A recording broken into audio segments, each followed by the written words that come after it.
Congratulations to the family of Coach Jerry Cudumera. Coach, how does that sound?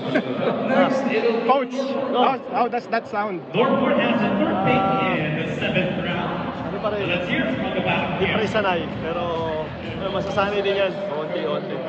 I think Kobe Bryant Santiago goes I think to the Northport Batangueros experience na as the third pick in the nakuha 7th natin round. sa Batang Gilas na nakuha ko.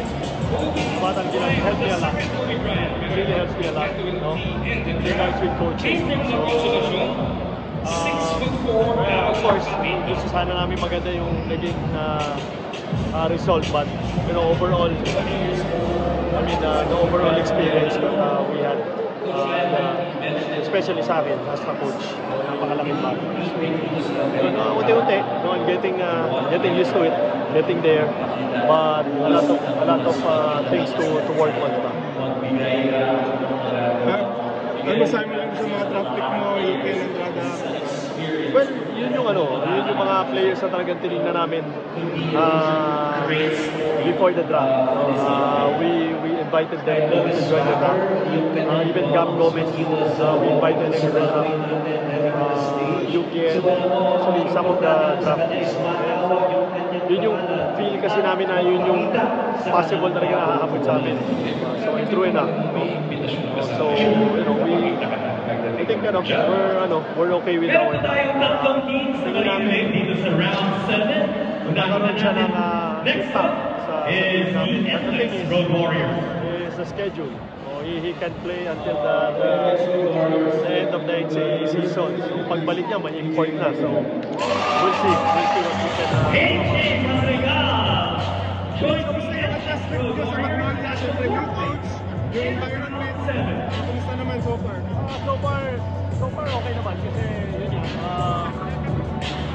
Kilala ko naman yung mga players sa Magnolia, kilala naman nila ako. So, a player, but again, it's different when you're a coach. The good thing about Magnolia is they're willing to learn. They're committed, they're very hardworking.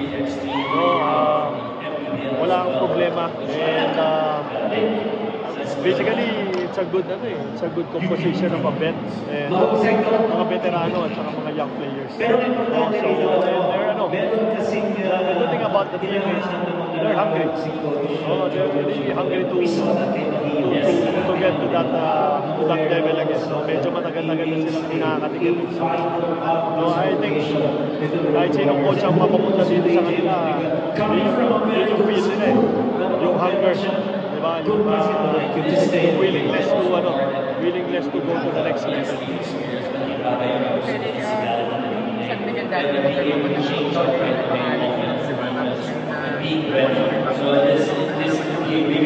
Yun nga ano lang, bilog lang talaga ang mundo. Diba? Babalik natin lagi, mali lang ang mundo ng basketball. And I'm just happy. And just With the fifth pick an opportunity. Round 7, let's go to the camp of the Fireworks. Dami pwedeng coaches na possible dito, but tayo Is confirmed pick in the 7th round. There's a purpose kung bakit ako nandito.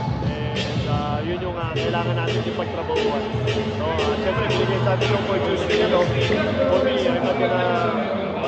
for sure, I'm not gonna wait. I'm still gonna be the same LA as a player, be competitive, with again, it's a weird feeling and it's a weird situation, but one thing I've learned playing for the Ginebra is really the never say die spirit. Not only in basketball but in life. So siguro yun ang siguro may bibigay ko rin talaga sa team namin. It's a weird situation because that mantra is for him from Ginebra, but in reality in life, gano'n talaga you should not stop playing, be resilient all the time, giving the opportunity that they can see for granted. So Let's head straight to the Samuel Bierman. I know it's a tough job to do, but overall, just like what I've said to the players, every day I'm excited. I'm excited to do something special for with this team. So I did a lot of special teams with different teams. Samuel chooses to pass Even in for the round national 7, leaving us with 5 teams active in the draft. I was part of the And special we go team. straight to the 8th round. At sisimulan din natin still in this draft are the Tempe Regime, Blackwater Boxing, the Northport Battlefield, NLEX Road Warriors, Mapupura mo ba yung tinatawag ng fans sa Pick magpapalya one, ng intra number 8 belongs to Battlefield. Well, again, hindi ko naman masasabi yan. But again, just like what I told the players, you know, every day we just have to get better. Every day we just have to work. And we'll see what will happen. 8th round of the PBA Season 15 Rookie Draft.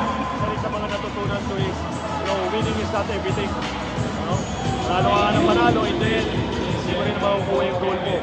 Hindi mo ma-achieve yung goal mo. You just have to be patient, you know. You really have to trust the process, especially me as a new coach. As a new coach to them, you know, new system. We're taking it one day at a time. And I want them to realize that you know, we don't need to win everything. We don't need to win every game. But we just have to learn. We have to learn. We just have to get better. And let's see what will happen in the playoffs. Yeah, just have to be in the playoffs and then we'll see what will happen. So, yun lang ang goal namin. Coach, hinihintay mo na ba yung Manila Classic? Yun nga. Yes. Yes na hindi. So, hindi ko alam kung ano magiging feeling. Again, in the end, it's just ordinary. It's just a game. So, it's just a game that I have to coach the team. And siyempre gusto ko habang Manila Classic. For their decision in the 8th round, let's hear from Blackwater. We want to learn and get better after that game, whether we win or lose. Nagpasa rin ang Blackwater. We have to get something out of the games that we play. Just 4 teams left in the draft, and the next pick, second in round number 8, will go to the Northport Battlefield. Medyo matagal-tagal na. Of course, that's the goal. Definitely that's the goal. But again, this is not a sprint. This is a marathon. So, Kenny Rogers with a 4-1 goal to the Northport Battlefield.